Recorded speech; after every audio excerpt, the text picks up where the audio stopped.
अगर आप mutual fund के अंदर इन्वेस्ट करते हो तो आपने कई तरह तरह के अलग अलग रेशियोज समझे होंगे। इसमें से ज़्यादातर जो रेशियोज होते हैं उनका दो ही काम होता है, या तो आपको फंड की वॉलेटिलिटी बताते हैं या तो रिस्क एडजस्टेड रिटर्न बताते हैं। एक फंड कुछ रेशियोज आपको हायर रिटर्न्स भी बता देते हैं। तो सारे रेशियोज का मतलब क्या होता है, किसका बढ़ना अच्छा है, किसका घटना अच्छा है, ये इस वीडियो में आपको समझ में आ जाएगा। जब से सबसे पहले एक पॉपुलर रेशियो के बारे में बता देता हूँ, सॉर्टिनो रेशियो। अब सॉर्टिनो रेशियो आपको बताता है फंड का रिस्क एडजस्टेड रिटर्न, मतलब जो एक्स्ट्रा रिटर्न फंड ने बनाया है उसके ऊपर कितना यूनिट रिस्क फंड मैनेजर ने लिया है, ये आपको बताता है। तो जितना ज्यादा हाइयर होगा सॉर्टिनो रेशियो, उतना ज्यादा मतलब है कि फंड मैनेजर ने रिस्क ज्यादा लिया है। तो मतलब हाइयर सॉर्टिनो रेशियो फंड के लिए अच्छा नहीं है। हाइयर सॉर्टिनो रेशियो का मतलब है कि रिटर्न तो आपको अच्छा मिला, लेकिन फंड मैनेजर ने रिस्क भी बहुत ज्यादा लिया रिटर्न बनाने के लिए। इसलिए सॉर्टिनो रेशियो का ज्यादा होना आपके म्यूचुअल फंड के लिए अच्छा नहीं हो सकता है। दूसरा, इंफॉर्मेशन रेशियो। अभी कुछ दिनों पहले सेबी ने भी इंफॉर्मेशन रेशियो के बारे में काफी बात की। तो इंफॉर्मेशन रेशियो आपका फंड जो है वो बेंचमार्क के अगेंस्ट में कैसा परफॉर्म कर रहा है इसको बताता है। मतलब बेंचमार्क के अगेंस्ट में अच्छा तो परफॉर्म कर रहा है, लेकिन कितना वो कंसिस्टेंट है। पोर्टफोलियो का जो मैनेजर है, मतलब जो फंड मैनेजर है, उसकी कंसिस्टेंसी को भी मेजर करता है अपने अंदर इंफॉर्मेशन रेशियो। इसका मतलब जितना ज्यादा इंफॉर्मेशन रेशियो का नंबर है, उतना ज्यादा वो फंड कंसिस्टेंटली बेंचमार्क को बीट करता आ रहा है। तो जितना ज्यादा इंफॉर्मेशन रेशियो है उतना फंड अच्छा है। सॉर्टिनो रेशियो का कम होना अच्छा है, इंफॉर्मेशन रेशियो का ज्यादा होना अच्छा है। नेक्स्ट हमारे पास शार्प रेशियो आ जाता है। खासकर volatile, high volatile mutual funds जो होते हैं उनके केस में शार्प रेशियो बहुत अच्छा काम करता है। जितना ज्यादा शार्प रेशियो हो उतना ज्यादा आपका फंड के लिए अच्छा है, क्योंकि शार्प रेशियो भी दिखाता है फंड का रिस्क एडजस्टेड रिटर्न। मतलब फंड ने जितना रिटर्न दिया है ज्यादा बना के, रिस्क बहुत ज्यादा लिया है बहुत कम लिया है। अगर बहुत ज्यादा रिस्क लेके रिटर्न बनाया है तो शार्प रेशियो कम हो जाएगा, और बहुत कम रिस्क के साथ रिटर्न बनाया है तो शार्प रेशियो ज्यादा हो जाएगा। इसीलिए शार्प रेशियो का ज्यादा होना म्यूचुअल फंड के लिए अच्छा माना जाता है। नेक्स्ट हमारे पास स्टैंडर्ड डेविएशन आ जाता है। एसडीआर भी बोलते हैं इसको, स्टैंडर्ड डेविएशन रेशियो।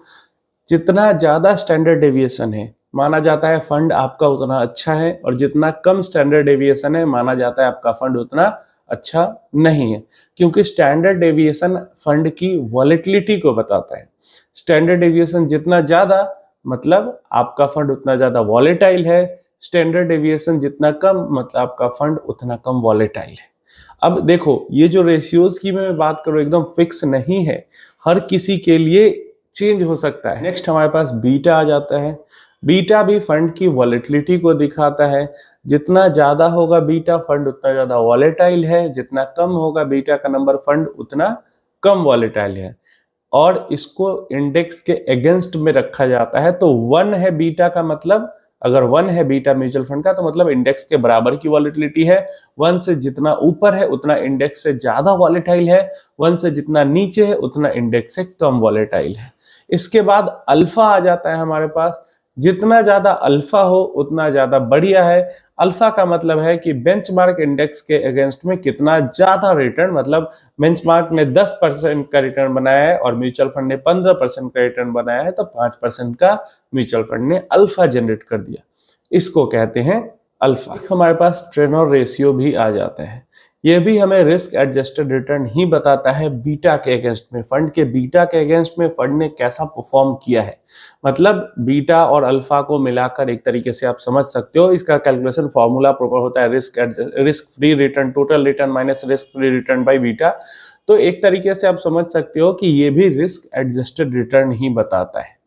और जितना ज्यादा ट्रेनर रेशियो होगा उतना ज्यादा म्यूचुअल फंड बेटर होगा। अब आपको एक चीज समझ में आ गई होगी कि जितने भी सारे रेशियोज हैं, कुल मिला के ये फंड की वॉलेटिलिटी को रिस्क मानते हैं और फंड के हाइयर रिटर्न को बेटर परफॉर्मेंस मानते हैं, और इसी के ऊपर सारे बनाए गए हैं। मतलब जितने भी रेशियोज हैं उनका काम आपको ये बताना है कि फंड कितना ज्यादा स्टेबल होते हुए कितना अच्छा रिटर्न बना के दे सकता है। और म्यूचुअल फंड को अच्छा तभी माना जाता है कि वो स्टेबिलिटी के साथ, जितनी ज्यादा से ज्यादा हो सके स्टेबिलिटी के साथ इंडेक्स को बीट करता रहे, अच्छा रिटर्न देता रहे। और इसीलिए मैंने कहा कि ये रेशियो सबके लिए एक जैसे नहीं हो सकते हैं। जैसे कई इन्वेस्टर मेरे जैसे भी हो सकते जिनको वॉलेटिलिटी से मतलब नहीं है, मुझे वॉलेटिलिटी से मतलब नहीं है, मुझे ज्यादा से ज्यादा रिटर्न बना के चाहिए। तो इसीलिए कई लोग हैं जो ये सब ना देखकर सीधा वो पिछले पास्ट के जैसे 5 इयर्स, 8 इयर्स, 10 इयर्स का कंसिस्टेंसी देखते हैं चार्ट पे एंड अपना इन्वेस्टमेंट का डिसीजन लेते हैं। क्योंकि अब कई लोग इसको कहेंगे कि भाई पीछे देखकर कैसे कोई इन्वेस्ट कर सकता है। देखो जितने भी रेशियोज होते हैं वो सारे पास्ट डेटा पे ही आधारित होते हैं, कोई फ्यूचर डेटा से नहीं निकलता। सारे रेशियोज जो beta, alpha, Sharpe ratio, Sortino ratio, Treynor ratio, सब कुछ पास्ट डेटा से ही डिराइव होता है।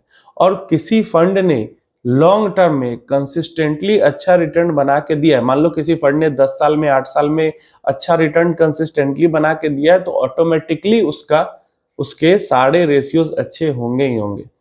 तो ये भी चीज होती है। तो ये सारे रेशियोज से आपको बार बार सुनने को मिलता होगा। तो ये सब इनका मतलब होता है। कोई वॉलेटिलिटी को बताता है, कोई बेंचमार्क के अगेंस्ट में वॉलेटिलिटी को बताता है, कोई बेंचमार्क के अगेंस्ट में रिटर्न्स को बताता है, कोई रिस्क एडजस्टेड रिटर्न बताता है।